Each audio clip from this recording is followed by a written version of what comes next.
Welcome to today's live show on Cosmos and Crystals. This is a very special show today. If you've been feeling overwhelmed, anxious, maybe just like there's a lot going on in the world, then I'm sure you're going to get some real nuggets from my guest today. She's my good friend, and she's also an expert psychotherapist and hypnotherapist. It's my friend Caroline. Hi, Caroline. Hi, Kat. How are It's you? it's have you here. Nice to be here. Thank you for having me. Especially as we're on different time zones and stuff. So Mhm. yeah, it's really good that we managed to coordinate something. And I want to get straight onto the questions that I planned out for you, because I know there's going to be Mhm. some really useful information that people get from today. Can you tell me a little bit about what is integrative psychotherapy, because I'd never even heard of it before? Yeah, absolutely. So, integrative psychotherapy is a way of utilizing different types of psychotherapy and kind of integrating them into a sort of overall treatment plan for somebody. So there's lots of different types of psychotherapy, such as CBT, IFS, psychodynamic. There's loads of different types of therapy. And so I'm trained in sort of all of these different modalities, and I utilize those along with hypnosis to sort of create something really bespoke for my clients, because not there's not one thing that universally impacts everyone the same way. We're all unique individuals, so it's really useful to be able to explore different types of therapy within the overall sort of therapeutic process. Yeah, absolutely. And it's just such a beautiful evolution of therapy in general that we are more open to including other kinds of therapy as well, isn't it? And did you always have that Absolutely. idea when you started studying? Because I know that hypnotherapy was the first part of your course, and then the psychotherapy was the second part. Was it always about integrating and bringing other things into that as well? Was that always your plan? Yeah, absolutely. I always knew I wanted to be able to work at a really deep level with my clients, and to do that, I needed to obviously have that, depth of knowledge and understanding, rather than just utilizing hypnosis, say, or one type of therapy to help create change. Um, I think we're kind of there's understanding now, moving away from this idea of there's just this one way to help somebody, or one, as I said, one type of intervention, one process that's going to just Yeah. resolve things for everybody. And it's more centered around the relationship, ultimately, between the therapist and the client as well. Within that relationship, is where the kind of real sort of healing kind of part can be Yeah. often, rather than just Yeah. the specific tool or the specific intervention, say. Yeah, absolutely. And that's one of the things that I'm going to ask you about in a bit, is that human to human contact. Um, and one of the things that I wanted to ask you about was, oh yeah, how do you decide which therapy you're going to go with? Is it something that you also intuitively decide, or is it something that is just following the textbook, or how do you make a decision about which kind of therapies or which angles, directions you're going to go with a particular client? That's a really good question. So yeah, it's a kind of a bit of all of that, really, in a way. It's a collaborative process. So we always explore with the client as well, if there's things that they have tried before, what worked, what didn't work, if there's things that they've heard about. There's so much knowledge out there now online. There's so much information and Option. misinformation and Mm, options as well. So I work in a trauma-informed way. So it's kind of a three-phased approach. So the first part is sort of what we call safety and stabilization. So this remains the same with every client, really. So the first part is safety and stabilization. The second part is processing. And the third part is kind of future focused and sort of forward looking.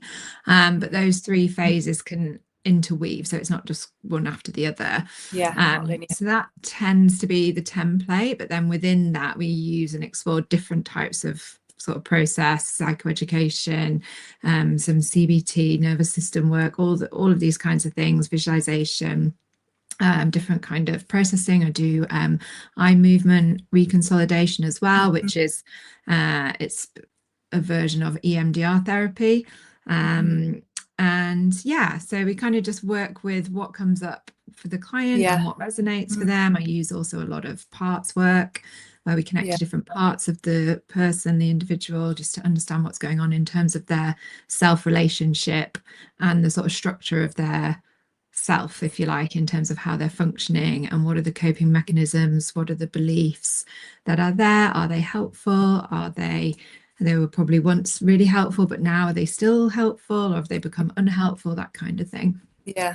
Yeah, I love that. It sounds really collaborative, like you are actually working with the client and rather than Yeah, just giving them, instructions and absolutely. stuff like that. And I think that's a big part of astrology as well. And I'd really like to see today how they cross over that little bit, because Yeah, astrology is the same. It's like I can give you lots of information about your chart, but the way it really comes alive is when we have a conversation and I find out what a particular planet means to you, how it's expressed in your life, and we do that by looking mhm, at how that planet's been triggered over the person's life, and so we can kind of get an idea of what that means for that person. And I think that's when therapy becomes rich, doesn't it, when you can have those conversations and help people to work out their patterns and stories. That's a big part of your work as well, I'm sure.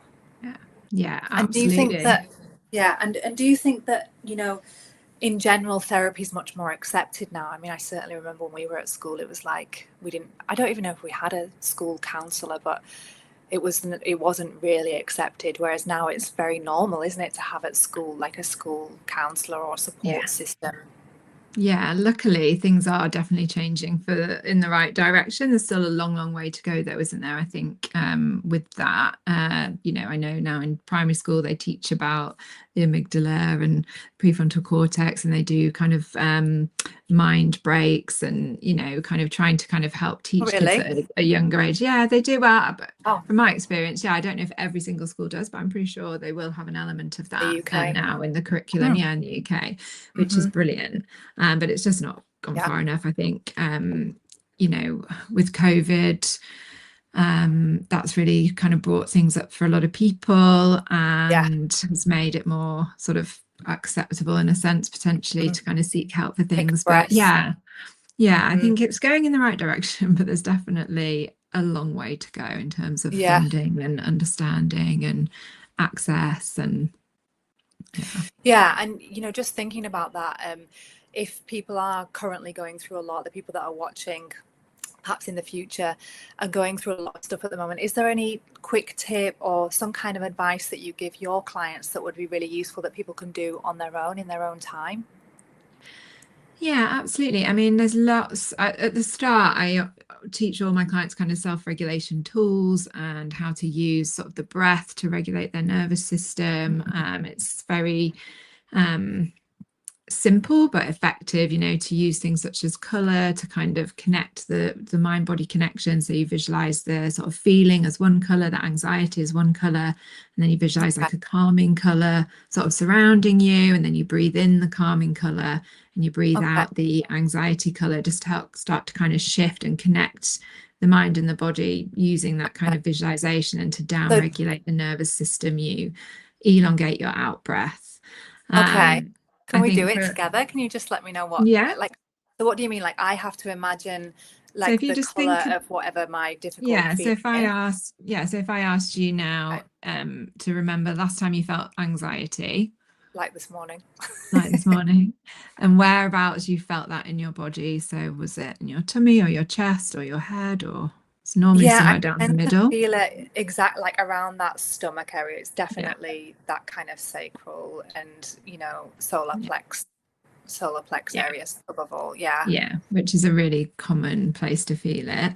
So if I asked you now, and there's no right or wrong answers, but if I asked you to tell me if that feeling had a color, what color would it be? That's more hard to define. I Just don't can sense, overthink it, just whatever comes up. yeah.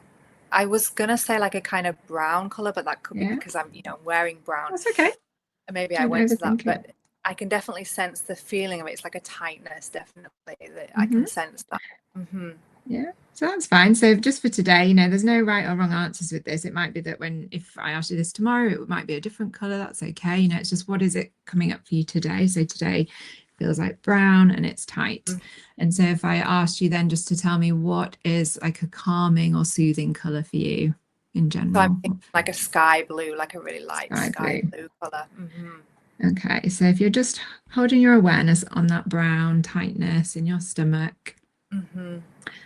and then visualizing that your whole body is surrounded by beautiful sky blue, relaxing lights just enveloping your whole body. And then if you breathe in the blue, and then breathe out the brown, really long exhale, just releasing. And breathing in the blue, calm. Breathing out the brown, tension, anxiety. And just keep breathing in that way.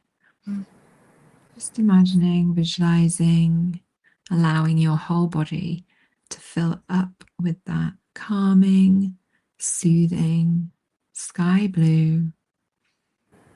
Just releasing and letting go of the tension, the tightness, letting go of the brown. And Yeah, just that's really. noticing how that feels. And just continue for as many breaths as feels okay. And then when you're ready, you can open your eyes. Yeah, I can really feel that tightness kind of starting to dissolve a bit. Yeah, I like that. Yeah, so That's it's a really simple, but it's really effective, and it sort of starts to teach the foundation of the connecting with the mind and the body, and how, if you're going on to sort of think about exploring self-hypnosis or connecting more to yourself in that way, then it's a really good sort of building block for doing that, because it's yeah. starting to connect. Okay, where do I feel the feeling? Okay, Mm-hmm. that's the feeling in the body, but what's the color? What's the What representation awareness. of it in my Mm-hmm. subconscious? Mm-hmm.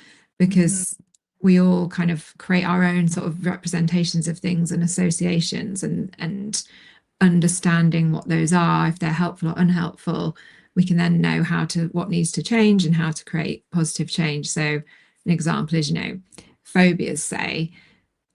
You can have a phobia of anything. Like, people can have phobias of buttons or cushions or something. You think, well, what is it about that could be scary? But somewhere along the line, they've made an association Connection. between that thing and fear, or that thing and Mm-hmm. danger, or being unsafe in some way. So that button in their subconscious is represented probably as this big, huge, scary thing that, Mm. whereas to the next person, it's just a button. They don't even think twice about it in their day-to-day life. So it's all about what are the links and associations and the responses and the kind of patterns and processes that are Yeah. there. Yeah, it's so interesting. And just noticing in the body, like you said, it's like normally there's just a fear of that thing, isn't there? But when you actually kind of come down to kind of picking out actually what is involved in that, like what does it feel like, and what's the sense of the color and stuff, then you're kind of detaching from a little bit, aren't you? So yeah, Yeah. interesting. Yeah, and that brings me on to another really important question. What would you say to people that say that we can learn or do hypnotherapy with AI, or we can do it through, one of these language learning models and get therapy through that system? What would you say about that? I would say just be very wary at the minute. I think it's a really difficult one because, as we know, AI has hallucinations. There's been some really, really kind of bad things that have come from people sort of relying heavily on AI when they've been in mental health crisis. And it's a technology that can be very useful up until a point. We have to be very careful about how you use it, and really not becoming too overly reliant on it. It's not a real person, and it Yeah. makes mistakes and things like that. I suppose, in a sense, human beings do make mistakes too, but I think because it's such a new thing, it's much better to try and get, if you need help, to get it from someone who's a trained professional with qualifications, who is a member of an association like the UKCP or the BACP, and Yeah. you know you can feel confident in that. I think Yeah. Yeah. Well, and I think we it's don't it's know enough about AI yet yeah. to be able to. I would never kind of recommend that anyone uses Yeah. it for therapy purposes, but it can be useful for doing research maybe, or trying to understand about Yeah. um a certain topic, say, but not applying it sort of personally Yeah. directly to you as an individual, in the same sense that I don't give people therapy on social media. I don't respond to questions about or personal questions through Instagram and things like that. I would always say, let's set up a call, let's go through the proper kind of process, Yeah. because it is really important.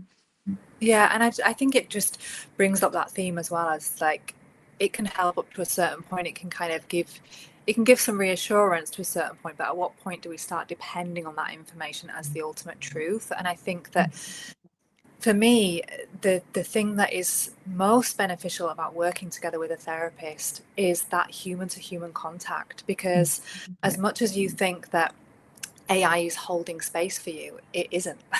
No, yeah, AI exactly. can't It's hold good. Yeah, space. yeah, And so the idea that you are really getting that reassurance and that support from, something like AI is kind of misleading, really, yeah, because it can say the right things, but the energetic support of somebody holding space and really hearing what you're saying, in an energetic way, being able to read that body language, those things. I just think it's something that you cannot be imitated by AI. yeah, absolutely. And it goes, yeah, back to what we were saying before, doesn't it, about the sort of, what is it about the therapeutic process that creates the positive outcomes? And loads of research has been done across all different modalities, and if there isn't good rapport with the therapist, as in you don't feel safe, or that space isn't held Yeah. well enough for you, then you're not going to get a good outcome, positive outcome, no matter what type of therapy you do. Yeah. So that's one of the really main factors, of having positive outcomes from therapy. Yeah. Yeah, exactly. Yeah. And you know that my channel is all about, crystals as well. And so I wondered if you had any crystals in your workspace, or how you work with crystals, if you work with crystals at all. Yeah, so I don't work with crystals in terms of my clients. I do have an amethyst in my therapy room. It Yeah. wasn't necessarily an intentional thought out thing. It's like Mhm. I put it there and it's kind of there, but I didn't think of it in terms of my clients or anything. I do have crystals that I kind of wear sometimes, but yeah, no, it's not something that I work with, but I'm really keen to understand more about it. I do love them. Yeah, well, and even, I mean, amethyst is a great crystal to have in your therapy room, because it's about healing. It's about helping people to see the things that they can't see, that third eye chakra. So it's a really nice energy to have in a workspace. And one thing that I find, because I, wear a crystal every day, and I change them depending on what I'm feeling, and I intuitively choose my crystal in the morning and stuff. But one thing I noticed the other day is that I forgot to wear a crystal, which is fine. It's not I panic or anything, but I noticed a big change in my energy during the day. I noticed that I didn't feel myself. And so that was really interesting to notice when I wasn't using the crystal. So sometimes taking that crystal out of the space and just seeing how you feel helps you to notice if you like, the energy or the benefits or the support that crystals can give you in a space, because it really is very subtle, and sometimes we don't realize until we move them out of the space, or we stop wearing something, that they are supporting us in their beautiful little way. Yeah, interesting. Okay, that's good. So I intuitively put the amethyst in there. I didn't really know why I was doing it, but it's Yeah, there. it's perfect crystal to put in there for a healing Mm, modality, and the work that you're doing as well, and also to bring you, insights and divine guidance for how the client that you're working with can most be helped. I think that's, yeah, definitely a great crystal that you've chosen there. So I wanted to ask you about which comes first when you're working with people. I know you talked about the collaborative process, but if we're specifically talking about hypnotherapy and psychotherapy, is there something that work on first in terms of the psychotherapy, and then you take that to the hypnotherapy, or does it work the other way around?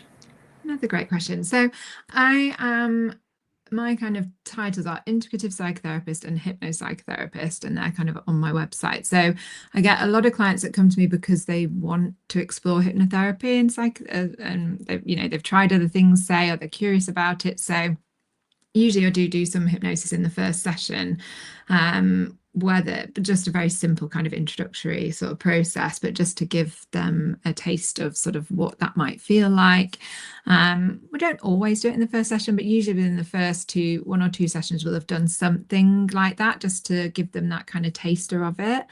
So they can understand it's nothing to worry about. It's nothing kind of magic or being done to them. It's sort of this sense that all hypnosis is actually self-hypnosis. Like I can't force someone into a hypnosis trance state if they're not ready to go to that place, or it's a collaboration between me and them, their subconscious and their conscious as well, to allow them to kind of access that stuff. So Yeah. and sometimes people will go really deep when I'm not expecting them to necessarily, maybe, so it's very much this sense that I want to give the client that they are in charge of the process, rather than it's something that's being done to them, and that that it is this collaboration. Some people, I mean, did have one person once who contacted me and said they wanted to work with me, but they didn't want to do any hypnotherapy at all. They didn't want to do any hypnosis work at all. And I sort of just kind of had to decline them as a client, really, because it is so intrinsic in the way that I work that I think I would find it hard to not bring it in somewhere. And obviously they've specifically said they don't want to do that, so that wouldn't be ethical for me to just kind of try and slip it in there with under the radar. And I just said, I think you'd be better off working with somebody who doesn't do any hypnosis at all. If that's one of your sort of boundaries, that's absolutely fine. It's no problem whatsoever. But I don't think I'm the right fit therapist for you. Which I think is really important, to note as well, that there's, not every client and every therapist are going to be right fit together by any means. So it's really important to have the consultation calls, to speak to quite a few different people, and just to make sure it feels aligned, and that you, like we said before, about that feeling safe and that rapport is there. And then you can kind of take it from there. So I offer free consultations. They're about 25 minutes long. Not everyone offers free consultations, but for me it just works because it's not just a sense of the client deciding if they want to work with me. It's also my opportunity to assess if I feel like we'd be a good fit and I can help this person, and that it's going to be a positive therapeutic relationship. So I think that's really important as well. I agree, definitely, because like you say, and it's having the if you like, not being so proud that you can't say, look, you would be better to work with somebody else, isn't it? I think that's really important and helpful for the client as well. And do you think that's to do with people's fear or misconceptions about hypnotherapy? What's the biggest kind of misconception you hear about hypnotherapy? Is it that being on stage and being like a chicken kind of thing? It's such a shame. I think, I mean, I'm not sure with that particular person, I'm not sure what their reason was, but I think often, and it was the same for me before I started to understand and explore it for myself a long time ago now, but you have that image from the stage hypnotists who are not hypnotherapists, they are hypnotists, and they are trained to kind of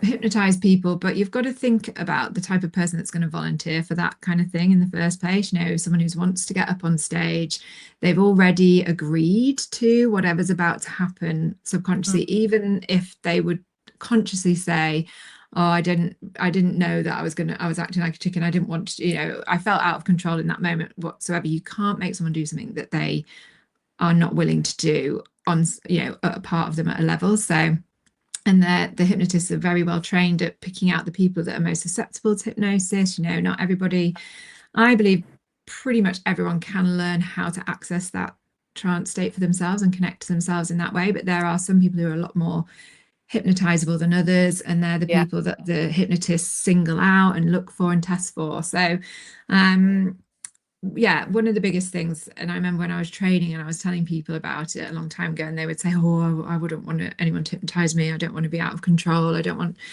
people feeling like, as I said, they're going to be made to look silly, they're going to be forced to do something they don't want to do, that kind of thing. And it's just not the case at all. You can't do that.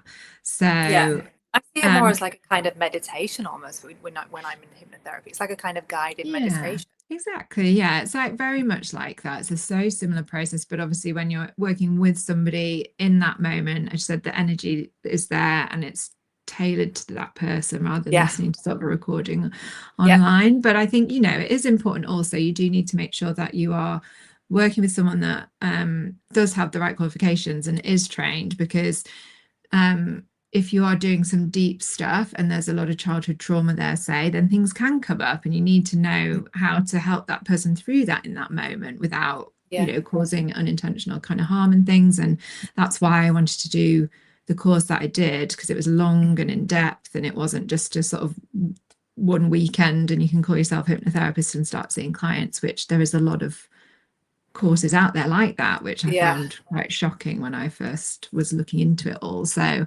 I think it is important to be very mindful and do your due diligence and check out who you're working with, and Yeah. then, you know, feeling safe within that is the most important thing. And is there, a certain amount of sessions that you see real progress happening, or can it be from the first session that you see kind of real change starting to appear in a client? It's interesting. Yeah, so everybody's different. I think it's rare for it to just be one session, one and done. That's, you know, people often will notice they feel slightly more positive or different after the first session, and often that's just because they've taken a new action to help create some different change, you know, to a different course moving forwards. Smoking is the only thing that, you know, and I don't really do sessions with that, only if very rarely, but everything else, I think, you know, it's important to build up that relationship, to have that space. Some people only have maybe 3 or 4 sessions, say. Some people I've been working with for like 2 years, you know, Right. so it just depends on what the person needs, what type of support they're looking for, what's going on underneath the surface, how quickly Yeah. they're able to process things. You know, we're all so different, so it's really hard to put a number on it, but I think you definitely start to notice some real improvement between sort of 4 to 12 sessions, I would say most Yeah. people Yeah. have, and Yeah. then some people will continue for longer, but yeah, Yeah. there's no sort of set amount. Yeah. Yeah.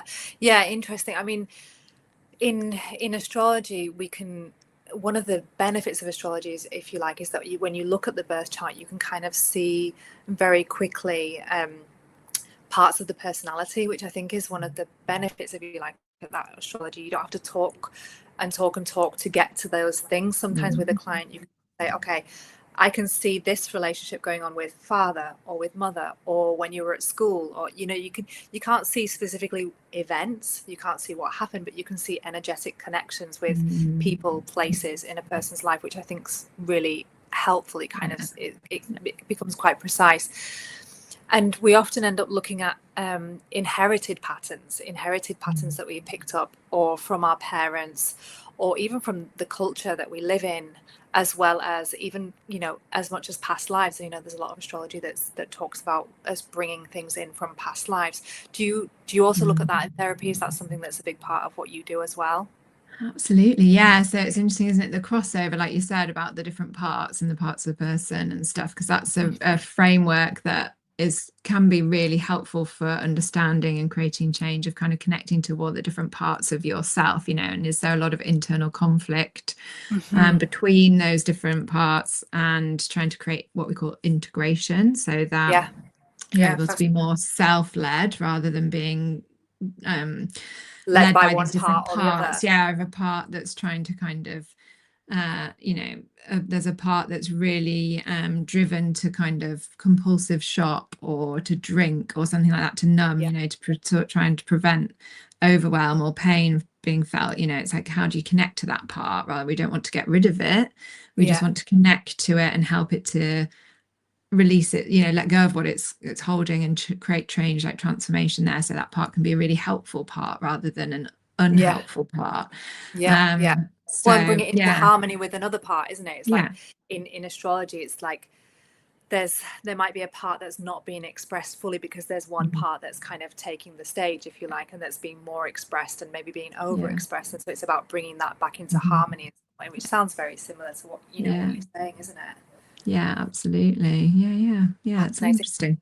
Mhm. I wanted to ask, if people were thinking about, getting into hypnotherapy themselves or even psychotherapy, is there a book that you would recommend that's, not too heavy reading, like a textbook kind of thing, but something that would be a Mm. good starter? Yeah, so I got this book when I was first started training. It was recommended. It is a bit of a textbook, but it is really simple to understand. It's self-hypnosis, a complete manual for health and Okay. self-change. So if you're wanting to just explore it for yourself, it just goes through like it's literally step by step how to do it. Okay. There are lots of books out there and things. I think it's so hard to give a list, but yeah, I think if you're interested in exploring, if you know you have got stuff in your past that has been traumatic, I would definitely recommend finding someone to explore that with rather than trying to just do it on your own.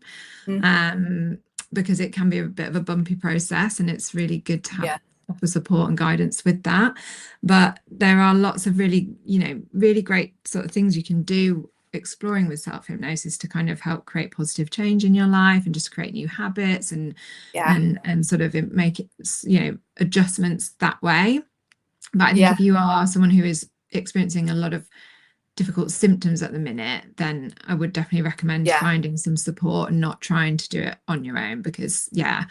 um, we need a bit Yeah, of I help with agree. And that. I think, yeah, absolutely. And I think that self hypnosis can be great to work on your own because it's like you start to, like you just said with that exercise that we did together, you start to notice and become more aware of your thought processes and your reactions and things like that. But as again, you can see in astrology, there's certain seasons where things are more complicated or where we need more support. And those are times when it's going to be much more beneficial if you're working with somebody who can help you through those times rather than you just trying to kind of battle through things on your own, isn't it? There's only so much we can do on our own sometimes before we need somebody to work through stuff. Yeah, So yeah, absolutely. what a Absolutely. great conversation. Thanks, Kat. So I Really wanted enjoyed to that.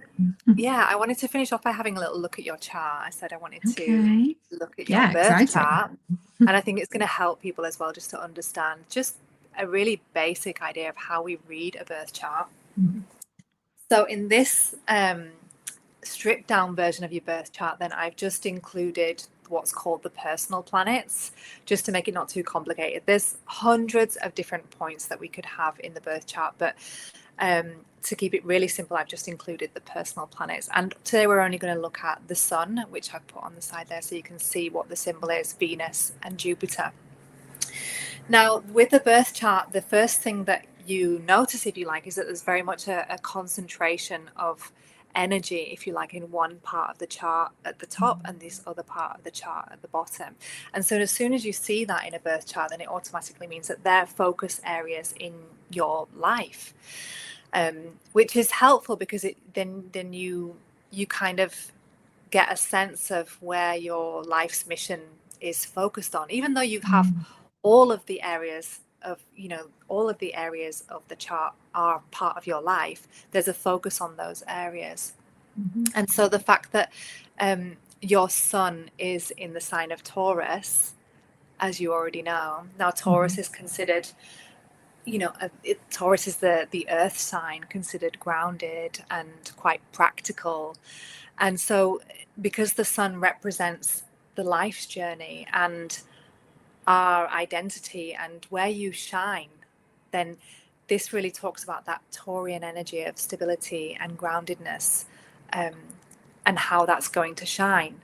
And if we look at the house that it's in, I don't know if you can see that little number that's in the middle. It's the 11th house. So it talks about how this life's journey, this growth in your identity, this maturity in your identity is happening in the 11th house, which is the house of groups and communities. And so for me, this really speaks to you bringing your grounded energy, your practical essence to the community. And how do you feel about that? Do you think that that resonates with you? Yeah, it's so interesting, isn't it? I think it's it's something that I don't know. I'm trying to think how I kind of would relate to that. I feel like I would like to do more sort of community-based stuff, I guess, in Mm-hmm. terms of my work, but then also just in general, I kind of really feel, and I think we all feel this nowadays, don't we, that, well, most of us, that we're we're quite isolated. We don't really live in big communities so much anymore, like we used to, in terms of Online. families. There's maybe, online communities, but in terms of sort of in-person communities, it's something that, I think I've Yeah. been missing. Yeah, but I would almost say that, the work that you're doing with people who are in the community is this. You're bringing Okay. your Yeah. grounded, practical being, if you like, to help the people who are, just people in your community. I think you're doing that, if you like. And interestingly, because you have Mercury and Venus a little bit lower down in the 12th house, the 12th house is a little bit more introverted, it's a little bit more inward. And the 12th house talks about the inner world, the unconscious. So it's interesting that you are, combining both of those worlds in your work. Yeah, Because that the is so energy of interesting. Taurus, which is, earthy and grounded and practical, like I said, enjoys good food, enjoys, a slower pace, if you like, is very different to the energy of Gemini, which is where you have the next two planets, Mercury and Venus. Gemini energy is more eclectic, and so likes to socialize and likes variety, and they're both very different. So if you like, part of your journey is about balancing those two things. The part of you that likes to be more social, that likes variety, that likes to think in lots of different ways. You're an integrative psychotherapist. You're not just sticking to one thing. And to bring that into people's lives, into the community in a more grounded way, it kind of really speaks to me that's what you're doing. Yeah, that's so interesting, isn't it? I was just thinking then when you were speaking, I think I was expressing my social part when I was younger, not really doing very much work. And now I'm just like quite happy at home. I don't really do anything at the weekends. I kind of express all my, social stuff through my work, I guess, now more so. I don't feel the need to kind of be out all the time. Socialize in that I sense. need to Yeah. like be at home and just have decompress and not be doing lots of stuff at the weekends now, because I think I use up so much of that during the week. Yeah, and that's a prime example of what we were talking about earlier, how different parts of the chart, how different parts of us are expressed or come to life at different times in our lives. And the thing with the sun is it's the life journey. It's not like you're born and suddenly you're Taurus, you're practical, you're grounded, you know what you want in life. Possessions are important, but you've got it all together. No, it's something that grows over time, that you develop over time. So for example, like me, I'm Pisces sun, and I would say that I've always had a level of spirituality in my life. I'm sure you would agree, but it's only as I've got older that that's started to express in a different way, that I've become more confident about that part of myself. And I think, do you think that's true for you as well? Yeah, that's so interesting. I didn't know that about it. I kind of was thought, oh well, I always thought maybe I didn't resonate with all the Taurus stuff, because I kind of thought I don't feel very practical or kind of settled or grounded or any of those things. But So it's a what's development going over on there? time. But obviously, if it's actually this development, then that kind of makes much more sense to me, because I'm definitely feeling more like that now. Yeah. But when I was younger, I definitely didn't feel that at all. I Mm, could relate to yeah. the sort of stubbornness and the liking the food, and could relate to certain parts of it, but not the kind of, the other parts. So yeah, that's really interesting to know that. And would you say that, now that you're more connected to nature, that you've got more of a connection with animals, and Mhm. because that's also a part of the Yeah. Taurian journey, is like, that there's a sense of wanting to a connection with the senses, whether that's food or massage, or I know you does some clay work at one point, right? Yeah. And Oh, I just wish I could connecting do with more of that. nature. Yeah. Yeah, absolutely. And I've got my dog now, who's just,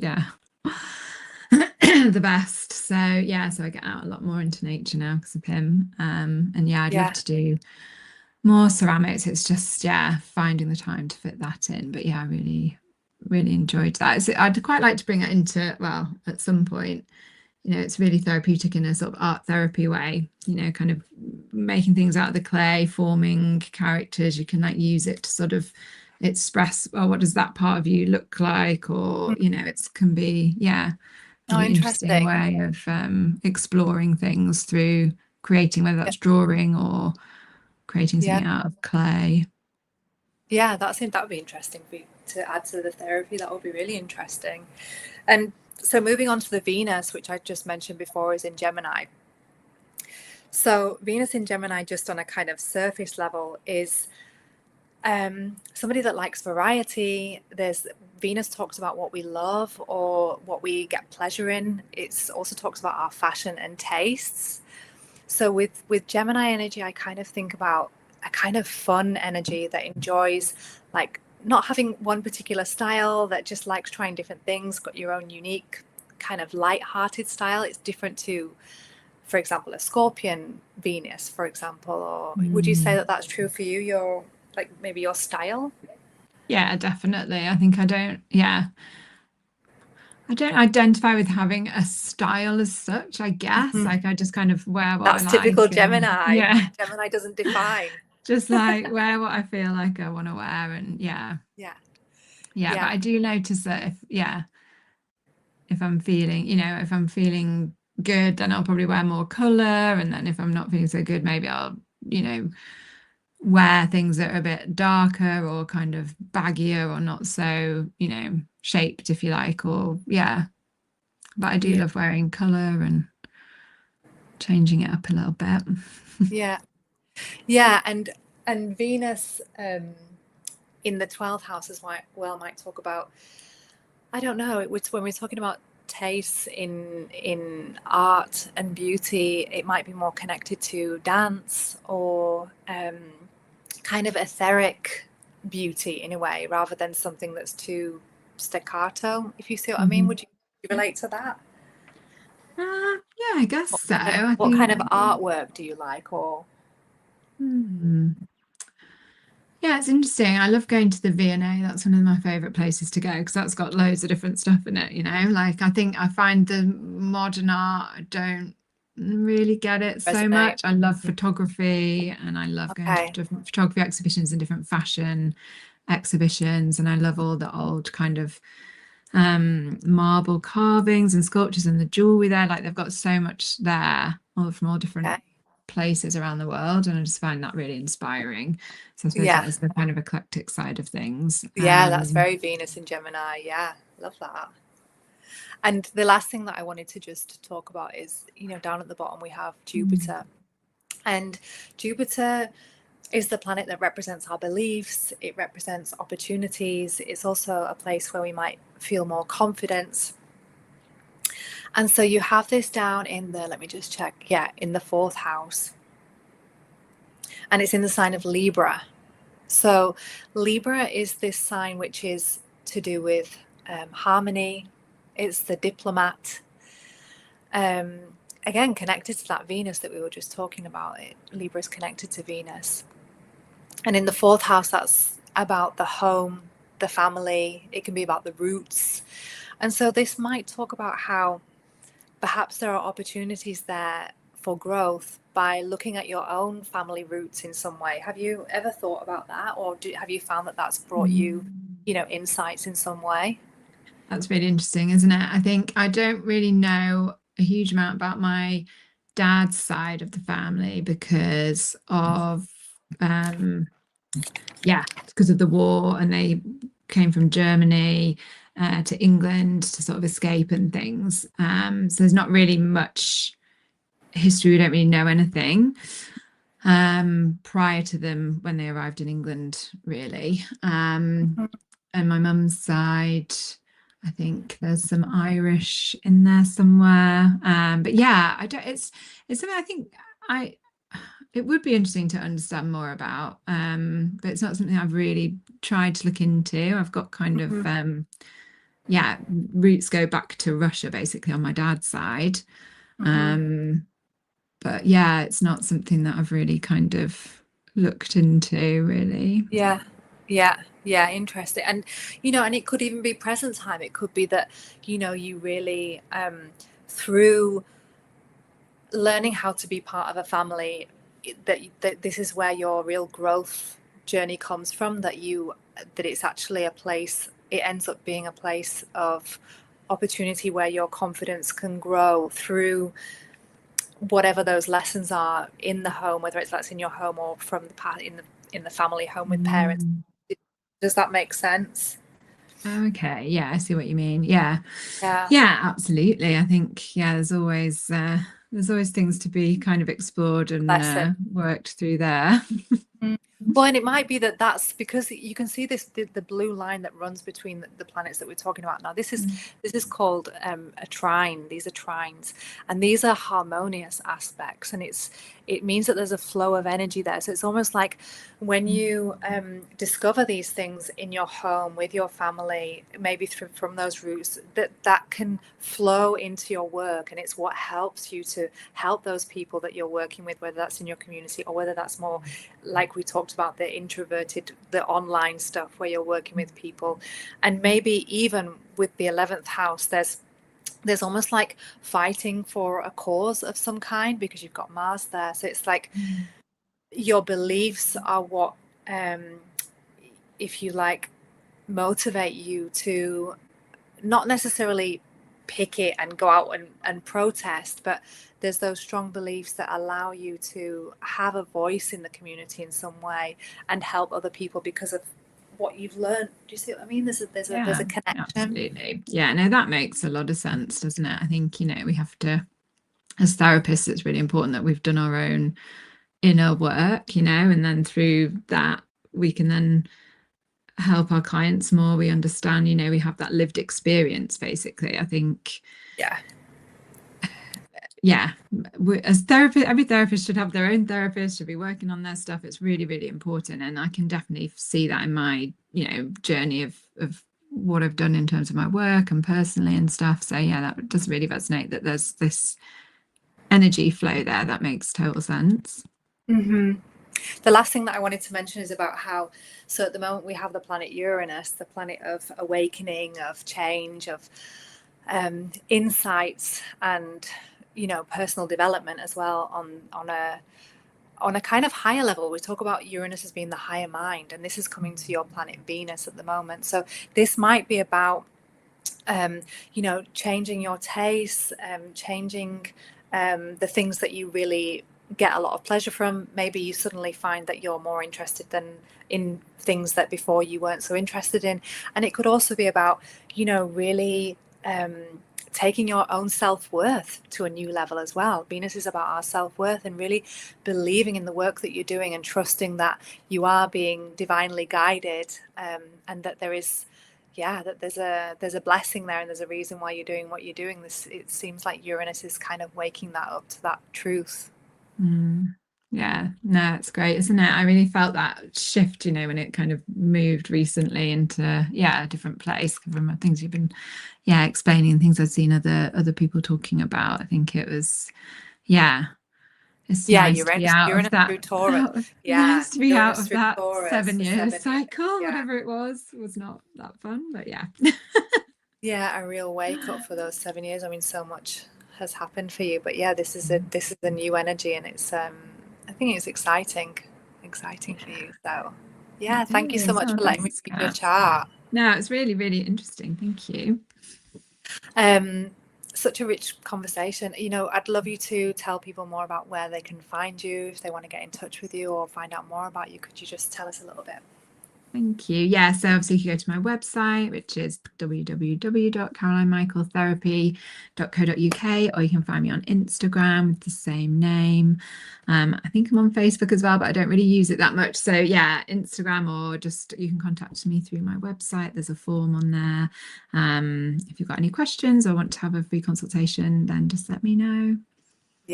Thanks so much, Kaz. Thank you. Thanks, I'm sure this won't be the last time we speak on camera. I mean, on camera.